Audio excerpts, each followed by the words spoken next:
Quando eu tava na 8ª série, eu estudava uma escola pública e eu lembro que nós fomos convidados para ir para um coreto que tinha no meio assim, tinha umas escadinhas e a gente foi tirar uma foto. Falaram assim, vocês ficam aqui alinhados e tal, vamos tirar uma foto. Tiraram essa foto, revelaram essa foto. Chegou o final do ano, pegaram essa foto e saíram, né, fazendo algumas perguntas pro pessoal. Quem era isso? Quem era mais isso? Quem era o melhor aquilo? E eu sempre fui uma menina muito tímida. Pra vocês terem uma ideia, eu não gostava muito de ir pro recreio. Eu gostava de ficar na sala de aula. Eu não me enturmava muito bem. Tinha algumas meninas que não gostavam muito de mim, achavam que eu era muito quieta, às vezes por tirar umas notas boas, eu sempre fui muito esforçada, né? Eu era um pouco desatenta, eu ainda sou um pouco desatenta, e por isso eu tinha que me esforçar muito, eu precisava ler várias vezes, eu sempre gostei muito de estudar, é tanto que eu continuo estudando até hoje, aos 39 anos. E eu lembro que chegaram pra mim e falaram bem assim, você ganhou um concurso. E eu falei assim, concurso de quê? Da menina mais bonita da sala.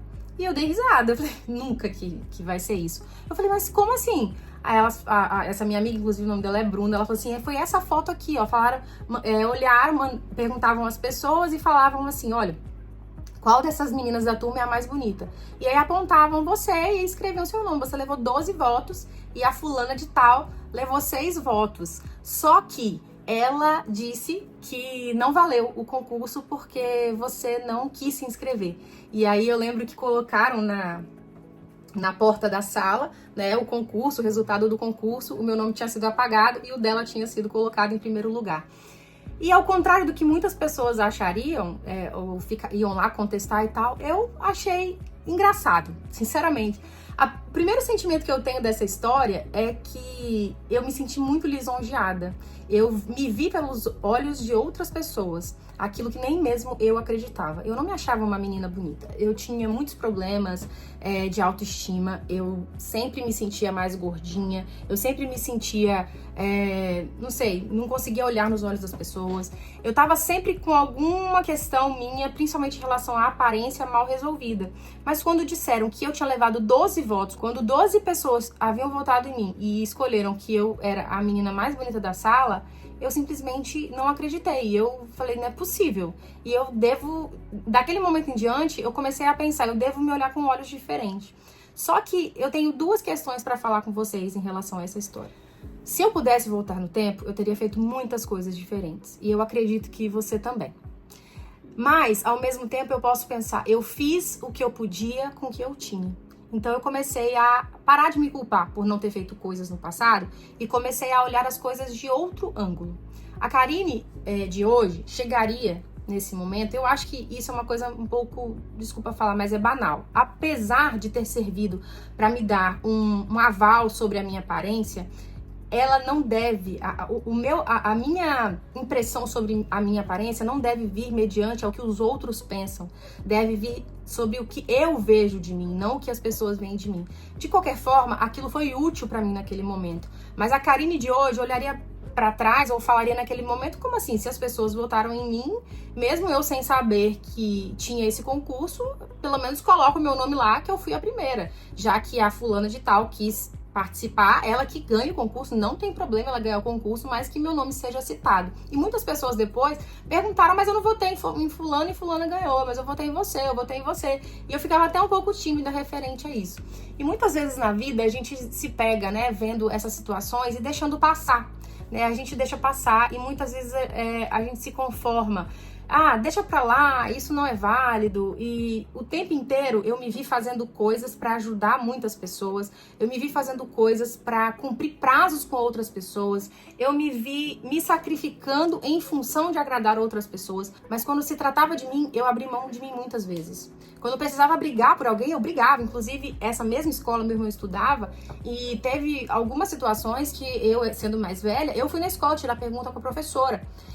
No meu caso, não. Eu nunca consegui me defender sozinha. Eu nunca consegui lutar pelas coisas que eu queria. E foi há pouco tempo, como eu disse no meu último ano, há aproximadamente 2 anos atrás, que eu comecei a olhar pra mim como a pessoa mais importante da minha vida.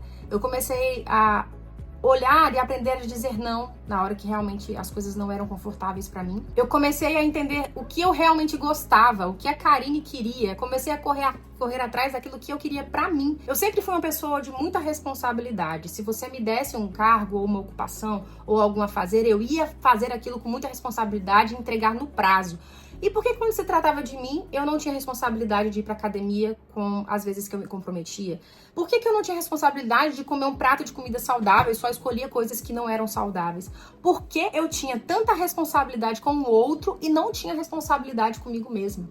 E foi aí, há pouco tempo atrás, que eu comecei a perceber que metade da minha vida, e eu tô assim chutando muito pra baixo, tá, gente? Eu percebi que metade, ou mais da metade da minha vida, eu gastei tentando agradar as pessoas pra não ter conflito, pra eu não me desgastar, porque por muito tempo eu me desgastava em prol dos outros, mas não estava disposta a lutar e a me desgastar, entre aspas, em prol de mim mesma.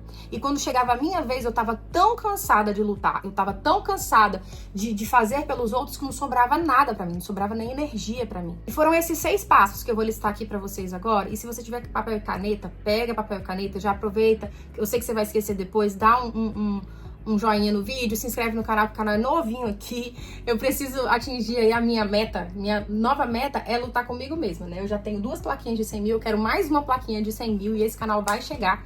E eu quero que você pegue esse papel e caneta e anote. A primeira coisa o primeiro passo que você tem que reconhecer é: tá tudo bem? Você reconhece que tem alguma coisa que precisa melhorar? Você reconhece que tem alguma coisa que tá fora do lugar? E aí, Karine, não tem só uma, eu tenho 10 coisas que estão fora do lugar. Escreve, o papel tá aí pra isso. Coloca seu coração pra fora, mesmo que depois você vai, ó, queimar o papel. Tem até um isqueiro aqui, gente, que eu faço artesanato, tô sempre com um isqueiro na mão. Bota fogo nesse papel depois pra ninguém saber, mas escreve tudo que tá errado na sua vida. Não seja, nesse momento, você não vai ser a boazinha. Você vai ser meio carrasco com você. Calma que a gente vai chegar na hora do acolhimento. Mas, a princípio, a gente precisa aprender a conhecer os nossos problemas, aprender a conhecer as nossas falhas, aonde você tem falhado consigo mesmo. Anota aí. Número 2, você vai escrever de tudo que você escreveu aí, você vai reescrever aquilo que realmente importa.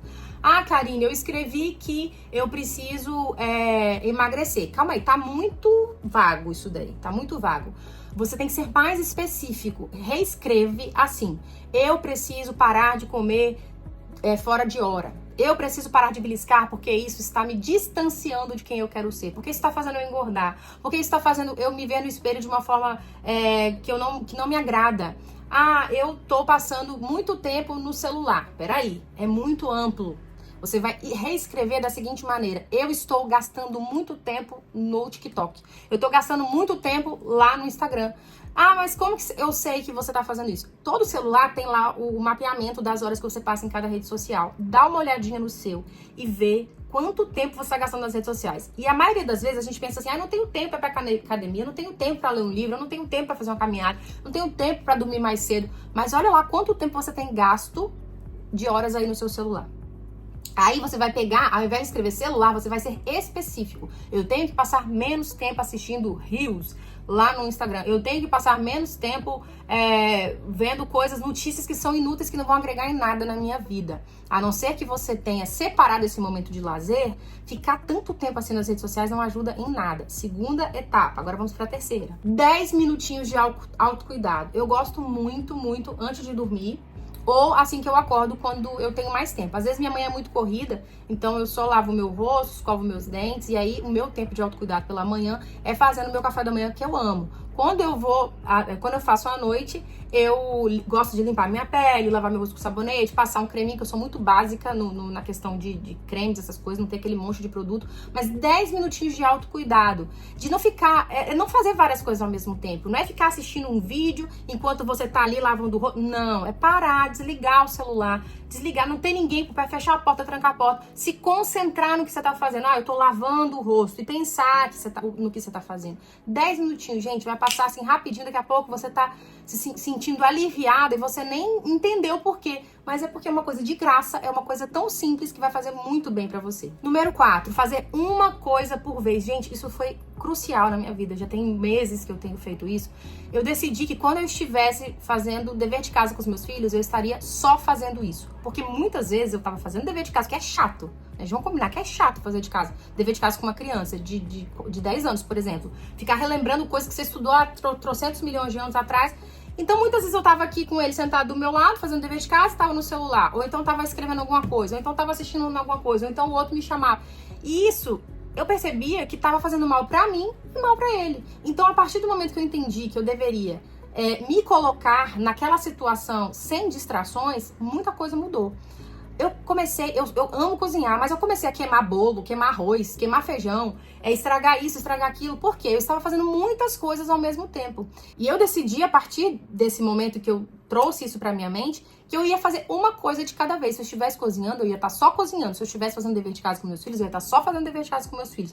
Se eu estivesse deitando pra dormir, ou então assistindo alguma coisa, eu ia só fazer isso. Eu não ia ficar no celular ao mesmo tempo. Eu estava intoxicada por essas coisas. Eu estava doente, querendo fazer muitas coisas ao mesmo tempo, achando que estava sendo produtiva. E eu não estava sendo produtiva em nada. Eu estava me destruindo. E a quinta coisa, gente, que foi crucial, assim, acho que foi a primeira coisa que eu fiz, foi mexer meu corpo.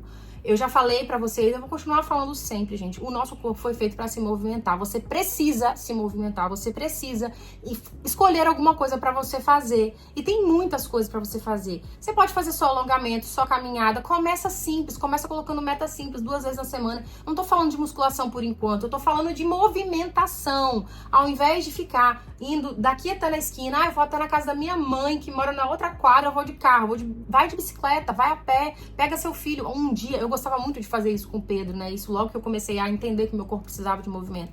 A gente morava na minha cidade natal, ele estudava na rua da minha casa, mas porém a muitas quadras de distância. E ele ficava apaixonado quando eu ia buscar ele a pé, porque a gente voltava conversando, ele voltava vendo as árvores, pulando, brincando.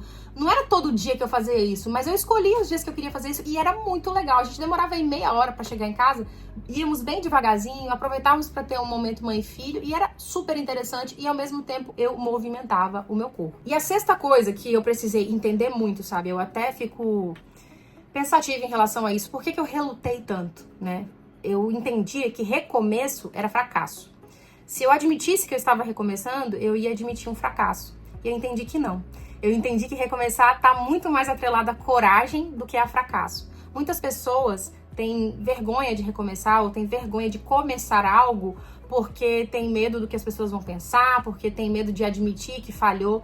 E hoje eu não tenho medo de admitir que falhei. Eu não tenho medo de admitir que eu estou recomeçando um canal do zero, sendo que eu já tive 2. Eu não tenho medo de dizer que eu lutei e mudei de cidade, comecei tudo do zero, morando de aluguel, sendo que eu tinha minha casa própria, porque eu fui em busca, eu me movimentei em busca de novos sonhos, dos sonhos que às vezes estavam adormecidos dentro de mim, mas eu precisava muito correr atrás deles, porque a gente só tem uma vida para ser vivida. Então a gente precisa viver de maneira que muitas vezes a gente tenha um desconforto, mas que esse desconforto traga novas ambições, traga uma nova visão de mundo, traga mais leveza, traga mais paz para nossa vida. Eu espero muito mesmo que você não precise perder aí tantos anos da sua vida se olhando de maneira estranha, se colocando não como prioridade da sua vida, como eu fazia, não lutando em prol do que você gostaria, não lutando em prol daquilo que você é realmente. Se você é bonita, admita que você é bonita. Não faça como eu e, deixa pra lá, e eu não sou bonita mesmo, só foi porque a foto tava assim, assim, assada. Eu lembro que eu pensei isso. Essa foto é porque foi bem tirada e tal, não sei o quê. Esse dia eu tava assim, eu tava mais magra. E aí não fica dando desculpa. Assuma que você tem qualidades, assuma o seu papel. Assim como a primeira dica que eu dei pra vocês aqui é pra assumir o que precisa ser melhorado, também assuma aquilo que você faz de excelência. Assuma aquilo que realmente você tem. Karine, mas eu tô acima do peso, eu não tô me sentindo tão bonita. Mas alguma coisa em você, eu lembro que quando eu tava no auge, assim, do meu sobrepeso, eu olhava pra mim e conseguia encontrar coisas que eu gostava. Por exemplo, eu amo meu cabelo. Eu estando magra, gorda, deprimida, eu estando, sei lá, dia sem dormir, eu vou amar o meu cabelo. Se eu for lá e lavar ele, secar e cuidar dele, eu vou amar o meu cabelo. Então tem sempre alguma coisa em você para você se apegar nesse momento. Então começa com uma admiração sobre o cabelo, ou a sobrancelha, ou o seu nariz, ou a sua boca, ou o seu sorriso, e aos poucos você vai identificando outras coisas lindas em você, e você vai cada dia mais encontrando forças para continuar, para lutar por quem você é, tá bom? Eu espero muito, muito, muito, muito, tô amando gravar esses vídeos pra vocês, espero que vocês continuem aqui nesse canal comigo, até o próximo vídeo, tchau!